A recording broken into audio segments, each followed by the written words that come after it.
Hello friends, welcome to the GS magnet. Friends, इस video में हम लोग जो आपका बिहार मद्य निषेध सिपाही भर्ती 689 पदों के लिए जो आपका एग्ज़ाम यानी कि 14 मई के दिन होने वाला है, इस 14 मई के दिन आने वाले पेपर के जैसे पेपर इस सेशन में हम लोग कवर कर रहे हैं, जिसमें आपको हिस्ट्री, भूगोल यानी कि geography, polity, static GK, science और इकोनॉमिक्स के प्रश्नों को इस सेशन में हम लोग बेहतरीन ढंग से कवर कर रहे हैं। ठीक है, और कम समय में अधिक रिवीजन हो जाए और अधिक क्वेश्चन का टारगेट इस सेशन में हो सके, जिसके लिए हम लोग क्वेश्चन और आंसर को क्या करते हैं, रिवीजन के तौर पर याद करते हैं। और उम्मीद रखिए ऐसे ही प्रश्न आपको यानी कि 14 मई के दिन जब एग्ज़ाम में बैठिएगा और पेपर आपके हाथों में मिलेगा तो बहुत सारे प्रश्न आपको सीधा देखने को मिलेगा। तभी देखने को मिलेगा जब रेगुलर एग्ज़ाम तक इस सेशन के साथ शुरू से लेकर लास्ट तक बने रहिएगा तब। ठीक है, तो आज के इस पुनः सेशन में हम लोग यानी कि 75 प्रश्न जीके जीएस साइंस से कवर करने वाले हैं, जो आपके एग्ज़ाम की दृष्टि से काफ़ी ज़्यादा इम्पोर्टेंट यह सेशन रहने वाला है। ठीक है, चलिए तो सेशन को स्टार्ट करने हैं। सेशन पे आने से पहले अगर आप सभी इस सेशन से जुड़ने के लिए चैनल पर नए हैं तो चैनल को सब्सक्राइब करके बगल वाले बेल आइकन को दबा दीजिए, ताकि कोई भी सेशन को अपलोड किया जाए तो उसका नोटिफिकेशन आपके पास सबसे पहले यूट्यूब दे सके। ठीक है, तो चलिए ज़्यादा देर न करते हुए हम लोग आएंगे अपने प्रश्न पे। आप सभी से रिक्वेस्ट है कि इस सेशन को शुरू से लास्ट तक देखिएगा। सेशन को लाइक शुरू में ही कर दीजिएगा। और आप सभी के लिए मैं एक प्रश्न डेली गलत आंसर बताता हूँ, ताकि यह जानने के लिए कि आप सभी सेशन के प्रश्न को अच्छे से पढ़ रहे हैं या नहीं पढ़ रहे हैं, और आप अच्छे से पढ़ाई कर रहे हैं कि नहीं कर रहे हैं। तो बहुत सारे छात्रों का यह कमेंट आता है कि सर इस क्वेश्चन का आंसर यह होगा, तो जान करके बहुत खुशी होता है कि चलो भाई, मेहनत करने वाले स्टूडेंट इस सेशन के साथ जुड़े हुए हैं और मैं उसका आंसर कमेंट में आप सभी को बता देता हूँ। ठीक है, तो आइए हम लोग सेशन को स्टार्ट करते हैं, प्रश्न पे आते हैं। देख लीजिए, पहला प्रश्न है आप सभी का, वायुमंडलीय दाब को किससे मापा जाता है। देखिए, यह प्रश्न के सभी लोग आंसर जानते होंगे। ऑप्शन नंबर बी आप सभी लोग ध्यान रखिएगा, बैरोमीटर। ठीक है, चलिए अगला प्रश्न है 2 नंबर, पृथ्वी पर जल कितने प्रतिशत भाग पर फैली है। तो देखिए, पृथ्वी पर जल की बात करें तो 71% भूभाग पर फैली हुई है, जबकि 29% भूभाग पर क्या है, स्थल है। आप सभी लोग ध्यान रखिएगा। अगला प्रश्न है आप सभी का 3 नंबर, पृथ्वी पर ऋतु परिवर्तन किस कारण से होती है। तो ऋतु में जो परिवर्तन होता है आप सभी लोग ध्यान रखिएगा, परिक्रमण के कारण होता है, जो बिहार पुलिस में यह प्रश्न पूछा जा चुका है। अगला प्रश्न है 4 नंबर, उपसौरिक और अपसौरिक को मिलाने वाली रेखा क्या कहलाती है। तो मिलाने वाली रेखा आप सभी लोग ध्यान रखिएगा, एप्साइड रेखा कहलाती है। Option number A. ठीक है, अगला प्रश्न 5 नंबर, पृथ्वी पर सर्वाधिक सूर्यताप कहाँ पर होती है। तो सर्वाधिक सूर्यताप का बात करें तो विषुवत रेखा पर होता है। ऑप्शन नंबर डी आप सभी लोग ध्यान रखिएगा। अगला प्रश्न 6 नंबर, पृथ्वी की अपेक्षा चंद्रमा का द्रव्यमान कितना होता है। तो पृथ्वी की अपेक्षा चंद्रमा का द्रव्यमान का बात किया जाए तो 1/81 होता है, ध्यान रखिएगा। अगला प्रश्न है 7 नंबर, पृथ्वी का सुरक्षा बल्ब किसे कहा जाता है। तो पृथ्वी का सुरक्षा बल्ब का अगर बात करें तो ध्यान रखिएगा, ऑप्शन नंबर बी हो जाएगा, ज्वालामुखी को कहा जाता है। ठीक है, अगला प्रश्न है आप सभी का 8 नंबर, समुद्री जल की औसत लवणता कितनी होती है। तो औसत लवणता की अगर मैं बात करूं तो ध्यान रखिएगा 35%। Option number C. ठीक है, अगला प्रश्न है, सर्वाधिक लवणता किसकी होती है। तो किस झील के जल का लवणता अधिक होता है। तो आप सभी लोग वान झील आप सभी लोग बता दीजिएगा। ठीक है, चलिए 10 नंबर प्रश्न है, पृथ्वी का औसत घनत्व कितना होता है। तो पृथ्वी के औसत घनत्व का अगर मैं बात करूं तो ऑप्शन नंबर ए को ध्यान रखिएगा, 5.5 ग्राम प्रति सेंटीमीटर क्यूब। ठीक है, अगला प्रश्न है, तमिलनाडु के तट या कोरोमंडल तट पर वर्षा किसके कारण होती है। तो देखिए, यह जो वर्षा होती है आप सभी लोगों को पता होना चाहिए, यानी कि ऑप्शन नंबर आप सभी लोग सी बता दीजिएगा, उत्तर पूर्वी मानसून, जिसे लौटते हुए मानसून को कहा जाता है। ठीक है, अगला प्रश्न 12 नंबर, पृथ्वी पर ताप के वृद्धि के लिए सबसे ज़्यादा जिम्मेदार गैस कौन सा है। तो आप सभी लोग ऑप्शन बी को ध्यान रखिएगा, कार्बन डाइऑक्साइड, और इसकी मात्रा वायुमंडल में 0.03% है, ध्यान रखिएगा। ठीक है, चलिए अगला प्रश्न है 13 नंबर, पृथ्वी पर 2 अक्षांशों के बीच कितनी दूरी होती है। 2 अक्षांशों के बीच दूरी का अगर मैं बात कर लूँ तो ध्यान रखिएगा, ऑप्शन नंबर बी 11 किलोमीटर। ठीक है।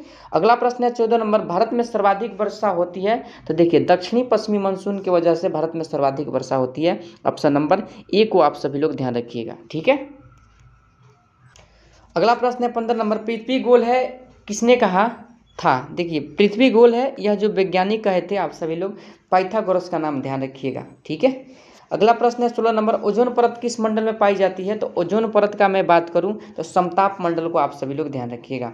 अगला प्रश्न है 17 नंबर, ध्रुवीय और विषुवतीय व्यास के बीच अंतर कितना होता है। तो ध्रुवीय और विषुवतीय व्यास के बीच अंतर का मैं बात करूं तो 42 किलोमीटर आप सभी लोग ध्यान रखिएगा।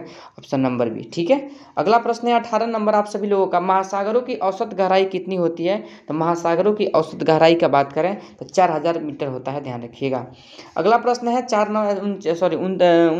19 नंबर, वायुमंडल की सबसे निचली परत कौन सी है। तो देखिए सबसे निचली परत क्षोभ मंडल है, आप सभी लोग ध्यान रखिएगा। 19 का सही जवाब ऑप्शन नंबर ए। ठीक है। चलिए अगला प्रश्न है 20 नंबर, पृथ्वी किस दिशा में घूमती है। तो पश्चिम से पूरब की ओर घूमती है। ऑप्शन ए को आप सभी लोग ध्यान रखिएगा। अगला प्रश्न 21 नंबर, पृथ्वी को अक्ष पर घूमने की क्रिया क्या कहलाती है। तो पृथ्वी को अक्ष पर घूमने की क्रिया जो कहलाती है, ऑप्शन नंबर बी को ध्यान रखिएगा, परिभ्रमण कहलाता है। देखिए इतना फास्ट इसलिए करा रहे हैं ताकि आपका कम समय लगे और अधिक क्वेश्चन आपका रिवीजन हो जाए। ठीक है। अब नया कुछ मत पढ़िए, आपका एग्जाम पास है, जितना पढ़ लिए उसका रिवीजन करके रखिए, वही आपको सफलता दिलाएगा। ठीक है। चलिए अगला प्रश्न है आप सभी लोगों का 22 नंबर, पृथ्वी पर दिन और रात किसके वजह से होता है। बिहार पुलिस में पूछा गया यह प्रश्न है और ध्यान रखिएगा ऑप्शन नंबर ए, घूर्णन या परिभ्रमण के कारण होता है। ठीक है। चलिए अगला प्रश्न है आप सभी का 23 नंबर, दिन एवं रात बराबर होती है, किस पर दिन और रात बराबर होता है, किस रेखा को आप सभी लोग बताइए। तो देखिए आप लोग कमेंट में बताइए किस दिन को दिन रात बराबर होता है। और मैं रेखा का अगर मैं बात करूं तो आप सभी लोग ऑप्शन सी विषुवत रेखा ध्यान रखिएगा। अगला प्रश्न है 24 नंबर, भूपट्टी पर O2 की प्रतिशत मात्रा कितनी है। तो भूपट्टी पर अगर ऑक्सीजन की प्रतिशत मात्रा पूछा जाए तो भार के अनुसार सबसे अधिक है ऑक्सीजन, और ध्यान रखिएगा 24 नंबर प्रश्न का 46.6%। ठीक है। अगला प्रश्न है 25 नंबर, अंतर्राष्ट्रीय तिथि रेखा कहलाती है। तो देखिए अंतर्राष्ट्रीय तिथि रेखा को 180 डिग्री देशांतर रेखा के नाम से भी जाना जाता है। आप सभी लोग ऑप्शन डी को ध्यान रखिएगा। अगला प्रश्न 26 नंबर, भारत का मानक समय कहलाती है। देखिए तो 82.5 डिग्री पूर्वी देशांतर कहलाती है। आप सभी लोग ध्यान रखिएगा ऑप्शन नंबर बी। ठीक है। चलिए अगला प्रश्न है आप सभी को 27 नंबर, भूपट्टी में प्रचुर मात्रा में पाए जाने वाला तत्व आप सभी को बताना है। तो मैग्नीशियम आप सभी लोग ध्यान रखिएगा। अगला प्रश्न है आप सभी का 28 नंबर, तो देख लीजिए 28 नंबर प्रश्न है, विषुवत रेखा पर दो देशांतरों के बीच कितनी अधिकतम दूरी कितनी होती है। तो 111.32 किलोमीटर होता है, ध्यान रखिएगा, ऊपर बताए हुए हैं। ठीक है। अगला प्रश्न 29 नंबर, समान खारेपन वाले स्थानों को मिलाकर खींची गई रेखा क्या कहलाती है। तो समान खारेपन स्थानों को मिलाकर खींची गई रेखा को अगर मैं बात करूं तो ध्यान रखिएगा 29 नंबर प्रश्न का सही जवाब हो जाएगा आप सभी के लिए, यानी कि आइसोहेलाइन हो जाएगा। क्या हो जाएगा, आइसोहेलाइन, ध्यान रखिएगा आइसोहेलाइन, ध्यान रखिएगा हेलाइन। ठीक है। चलिए अगले प्रश्न पे आ जाइए। अगला प्रश्न 30 नंबर, दो देशांतर रेखाओं के बीच की दूरी क्या कहलाती है। तो ये देखिए यह जो दूरी कहलाती है, ध्यान रखिएगा 30 नंबर प्रश्न का सही जवाब ऑप्शन ए, गोरे कहलाते हैं। ठीक है। अगला प्रश्न 31 नंबर, पृथ्वी पर ऊर्जा का मूल स्रोत क्या है। तो सूर्य आप सभी लोग बता दीजिएगा, ऑप्शन नंबर डी। अगला प्रश्न 32 नंबर, पृथ्वी की आयु ज्ञात करने की विधि क्या है। तो पृथ्वी की आयु ज्ञात करने की विधि की अगर मैं बात करूं तो यूरेनियम डेटिंग आप सभी लोग बता दीजिएगा, ऑप्शन नंबर बी। अगला प्रश्न 33 नंबर, पृथ्वी 1 घंटे में घूमती है, 1 घंटे में कितना घूमती है। देखिए 1 घंटे में अगर बात करें तो 12 देशांतर घूमती है। कितना घूमती है, 12 देशांतर, 12 नहीं 15 देशांतर घूमती है। कितना, 15 देशांतर घूमती है। ठीक है। चलिए कितना घूमती है, तो ऑप्शन नंबर सी को ध्यान रखिएगा, 15 देशांतर घूमती है। चलिए अगला प्रश्न है आप सभी लोगों के लिए 34 नंबर, क्षोभ मंडल में प्रति 65 मीटर की ऊंचाई पर ताप कितना कम होता है। तो 4 डिग्री सेल्सियस ताप कम होता है। ऑप्शन नंबर सी को, ऑप्शन सी नहीं 1 डिग्री सेल्सियस ताप कम होता है, 1 डिग्री, ऑप्शन नंबर सी हो जाएगा इस प्रश्न का सही जवाब। 35 नंबर प्रश्न है, पृथ्वी के अंदर प्रति 32 किलोमीटर की गहराई में जाने पर तापमान में कितने की वृद्धि होती है। देखिए तापमान में अगर वृद्धि का बात करें तो ऑप्शन नंबर सी को ध्यान रखिएगा, 1 डिग्री सेल्सियस। ठीक है। चलिए अगला प्रश्न है आप सभी लोगों का, यानी कि 36 नंबर, पृथ्वी का सुरक्षा कवच कहलाता है। पृथ्वी का सुरक्षा कवच क्या कहलाता है? तो ओजोन परत कहलाता है। आप सभी लोग ध्यान रखिएगा। अगला प्रश्न है 37 नंबर, 0 डिग्री देशांतर रेखा कहाँ से गुजरती है? देखिए 0 डिग्री देशांतर रेखा का अगर मैं बात करूँ तो ध्यान रखिएगा 37 का सही जवाब लंदन से होकर गुजरता है। ठीक है, चलिए अगला प्रश्न है 38 नंबर, ओजोन परत की मोटाई मापने की इकाई क्या है? देखिए ओजोन परत की मोटाई नापने की इकाई का अगर मैं बात करूं तो ऑप्शन सी को ध्यान रखिएगा, डॉप्सन में मापा जाता है। किसमें? डॉप्सन। ठीक है, चलिए अगला प्रश्न है, रेडियो ध्वनि किस मंडल से परावर्तित होती है? देखिए यह जो आयन मंडल से परावर्तित होती है, किससे होती है? आयन मंडल। ऑप्शन नंबर आप सभी लोग बी ध्यान रखिएगा। चलिए अगला प्रश्न है, पृथ्वी पर उपसौर किस तिथि को होता है? तो उपसौर जो होता है यानी कि 3 जनवरी को होता है, ध्यान रखिएगा। और अपसौर का बात करें 41 नंबर प्रश्न का, तो अपसौर यानी कि आप सभी लोग बता दीजिएगा 4 जुलाई को होता है। कितना होता है? 4 जुलाई। ठीक है, चलिए अगला प्रश्न है 32 नंबर, पृथ्वी पर दिन रात कब बराबर होता है? अभी ऊपर एक प्रश्न दिए थे और आ ही गया प्रश्न, तो देख लीजिए। यह जो दिन रात बराबर होते हैं, ऑप्शन नंबर डी, यानी कि 23 सितंबर को और 21 मार्च को। ठीक है, चलिए अगला प्रश्न है, एक देशांतर बराबर होता है? तो एक देशांतर जो बराबर होता है आप सभी लोगों को पता होना चाहिए इस प्रश्न का जवाब, यानी कि ऑप्शन ए 4 मिनट के बराबर होता है। ठीक है, चलिए अगला प्रश्न है आप सभी का 44 नंबर, पृथ्वी की संपूर्ण बाह्य परत क्या कहलाती है? तो बाह्य परत को आप सभी लोग जानते हैं कि लिथोस्फीयर कहते हैं। क्या कहते हैं? लिथोस्फीयर के नाम से जाना जाता है। ठीक है, चलिए अगला प्रश्न है 45 नंबर, निम्न में से कौन सा एक सरित यानी कि लोटिक परिस्थिति तंत्र का उदाहरण नहीं है? इस प्रश्न को ध्यान रखिएगा, तो तालाब नहीं है। ठीक है, ऑप्शन ए को ध्यान रखिएगा। अगला प्रश्न है 46 नंबर, दिन के समय औद्योगिक क्षेत्र में अनुमत यानी कि अनुमानित स्कोर का स्तर कितना होता है? तो ऑप्शन डी 75 डेसिबल होता है, यानी कि डीबी। ठीक है, चलिए अगला प्रश्न है 47 नंबर, कि पाकिस्तान के पूर्व प्रधानमंत्री बेनजीर भुट्टो की हत्या किस स्थान पर हुई थी? तो ऑप्शन ए को ध्यान रखिएगा, रावलपिंडी में हुआ था। रावलपिंडी आप सभी लोग ध्यान रखिएगा। अगला प्रश्न है 48 नंबर, निम्न में से कौन सा मिलान सही है? देखिए कौन सा मिलान सही है आप सभी को बताना है। तो 48 नंबर प्रश्न का क्या हो जाएगा सही जवाब? तो आप सभी लोग अनुसंधान का नाम याद रखे होंगे, यानी कि चावल अनुसंधान कटक में है। क्या है? कटक में है। बाकी यह तीनों ऑप्शन क्या है?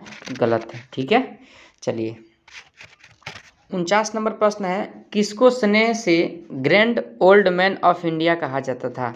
तो यह जो व्यक्ति का उपनाम था, ध्यान रखिएगा, दादा भाई नौरोजी। Option number B. ठीक है, अगला प्रश्न है, भारत ने डैश व्हीलर द्वीप से अपने अग्निवी पृथ्वी से पृथ्वी ICBM का सफल परीक्षण विस्फोट किया।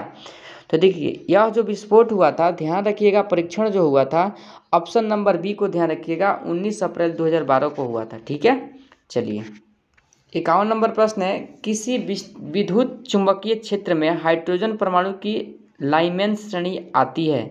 किसमें आती है आप सभी को बताना है। तो 51 का सही जवाब का बात करें तो ऑप्शन सी पारावैंगनी में आती है। ठीक है, चलिए अगला प्रश्न है 52 नंबर, किसके अवक्षेपण के कारण स्टेलेक्टाइट और स्टेलेग्माइट बनते हैं?